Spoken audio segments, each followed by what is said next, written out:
Hello, hello. Welcome once again to another edition of Quoth the Raven, Lewis Bright Raven. I'm your host, Lewis Bright Raven, 33-year veteran writer, illustrator, editor, and publisher of comics, science fiction, fantasy, horror, and role-playing games. It is Monday, October 6th. That means it is time for Monday Manga. And we are closing up our coverage of the series Dinosaur Sanctuary this evening with the newest volume that just came out last week, Volume 7. So let's get with it. Dinosaur Sanctuary number 7, or Volume 7, for $13.99 from 7 Seas Entertainment. Writer-artist Ataru Kinoshita. Research consultant Shinichi Fujiwara. English translation by John Neal. Lettering by GM Itomi Crandall. And editing by Linda Lombardi. Genre is science fiction slice of life and animal drama. Released September 30th, 2025. What it's about. Suma Suzumi, the newest keeper at the struggling Inoshima Dino Land, stops by the lab to see her old friend Benkei. That was a Pterodon baby that she had raised that she had to give up in earlier episode or earlier issues. But will he have a place to stay much longer?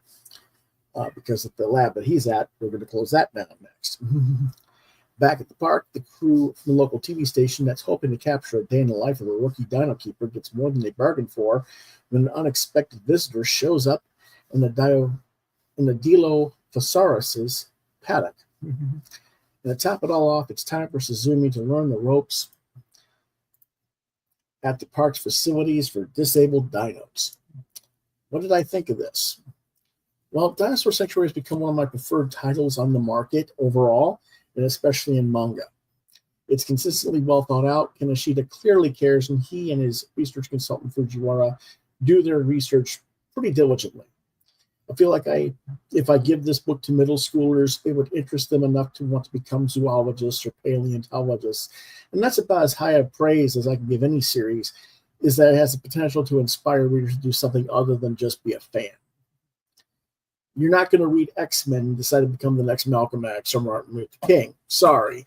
Half the people who read that crap comic are more concerned about which character is sleeping with whom than they are about the thematic foundations of what the book was supposed to be about. And that's not what we get here. Here we get, some mild indicators of romantic interest between human characters, but it's an extremely slow build and may not even come to any sort of fruition, much like how real relationships are, especially in the workplace. Suzumi's role as a social media manager provides a new challenge for her in this volume, as she has to interact with the TV news crew and not only get a fair and balanced coverage about herself, but also of the facilities. And she has to start and build vendor relations reputation with the local media outlets as a whole for the struggling Dino Land. This is both a personal and professional challenge for her.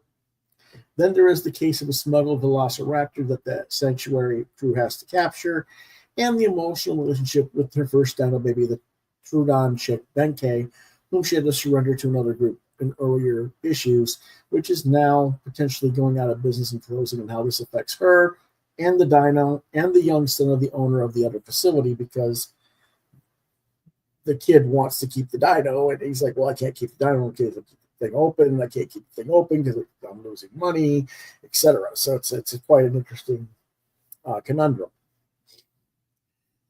There's a lot of well-crafted depth and characterization in this series.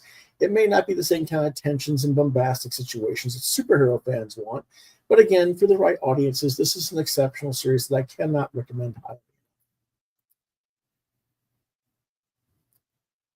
As per usual, the art is excellent. The dinosaurs look amazing, and there's some humor hijinks as well, particularly when Suzumi and Katase have to fan dance in order to distract the dinosaur and get it to leave and follow them into a containment cell while they remove an injured pigeon that it caught before it decides to eat the bird, because the bird might have certain diseases that would affect and make the dinosaur sick. So they have to get the bird away from him. And the silliness and the importance of doing it correctly, no matter how silly the action is, in order to grab and keep the dino's attention, is both amusing and for Katase embarrassing. Yet Suzumi, seeing her co-worker is clearly feeling embarrassed or even humiliated by having to do this, praises him and tries to express appreciation for him and his actions. This demonstrates not only maturity, but the complexities of how the characters are perceiving each other and how they react to each other and how that evolves in their interpersonal lives. Like I said, slow burn on potential relationships. If this were X-Men, no doubt half the team would be mocking Katase, and then Suzumi would express the appreciation, and the next thing you know, they've been knocking boots out in the woods or something 3 to 5 pages later. But that's, the gist of it. But yes, this is a really good series, and I've really enjoyed reading it and covering it. And thus concludes our discussion of the series for now. This issue, this volume gets 5 stars, and the overall series gets a 4-star. I might even go 4.5, but we'll say 4 for now. There's always room for improvement for the series overall. And that's what we have for you tonight on the show. But let's show you some of the artwork before we go.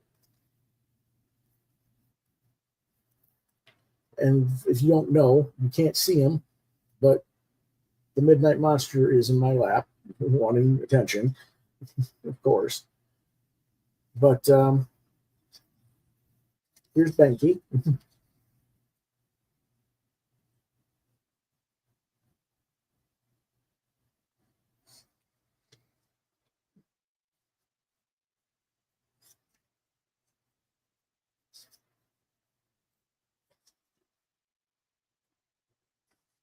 And they're having the conversation about closing the lab and other circumstances and how important this bird actually is.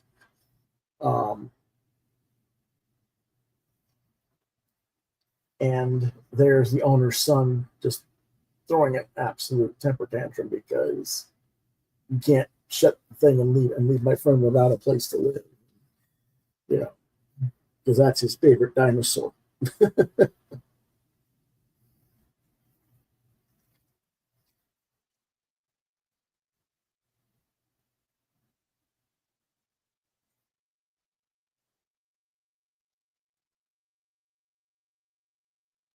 And considering his dad's a multimillionaire, he can figure out something. Yeah. But as it is. So there's that going on and what they're going to do with him. And then here's where the dino has the pigeon. And just look at how well drawn these are. Just really well drawn animals.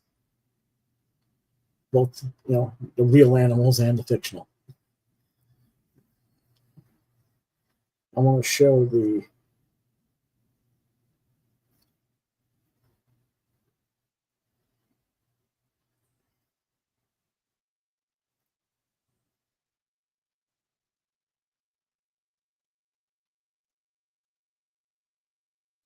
they have to dress in like hula skirts and have fans and both Suzumi and Takase have to do this to try and distract the dino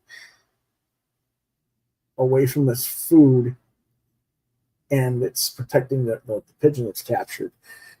So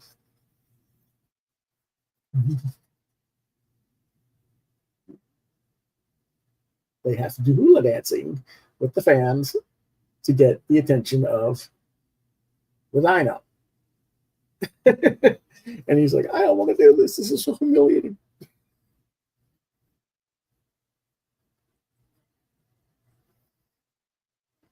And of course, here's some other pages where they're going after the Velociraptor that's running around free.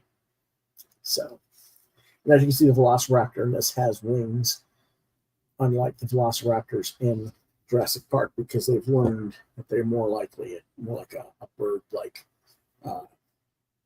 dinosaur in paleontology since those days. And can you see the little munchkin or not. Yes, you can see through the Munchkins. He's hiding against the black on black. He likes to do that. Yeah, there he is. Hello, everybody. Yes, he wants up here. He wants attention.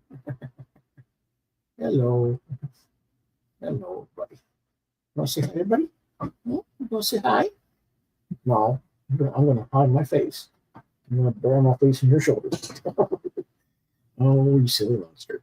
Okay, that's all for Dinosaur Sanctuary. And we'll come back to it probably another 6 months with the next issue. Because it comes out every 6 months or so, the volume. But in the meantime, I have told you guys to choose whether you want me to do Battle Angelita or Kaiju 8 next. And it turns out that a whole bunch of other titles came in during the interim.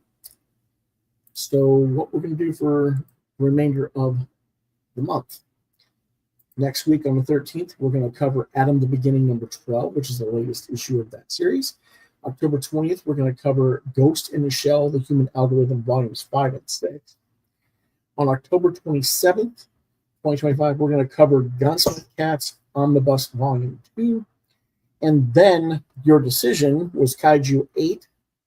That's the one you guys want me to review from the more recent stuff. And that'll be on a special Friday episode on Halloween night. And we're probably going to, hopefully, the plan is to talk about both the manga and the animated version, because there's an anime to this. So hopefully we'll do both. That's the plan.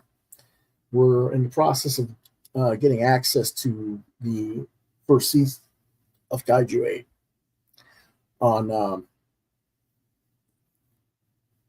I don't know, Crunchyroll or maybe Flex or something like that. We'll see what happens where we can get it, but we're going to try and get that for you.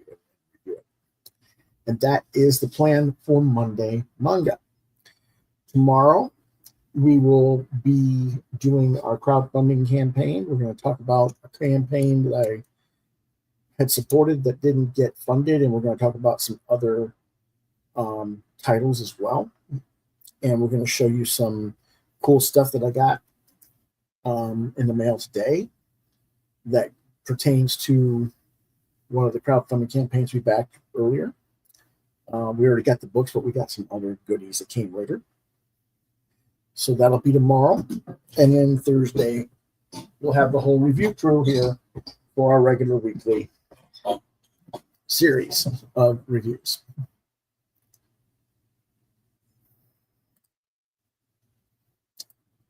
So if you want to reach out to me on social media, you can find me on Lewis.BrightRaven on Facebook, at the Muskrat channel at LewisBrightRave2. You can see more of my artwork at deviantart.com/BrightRaven.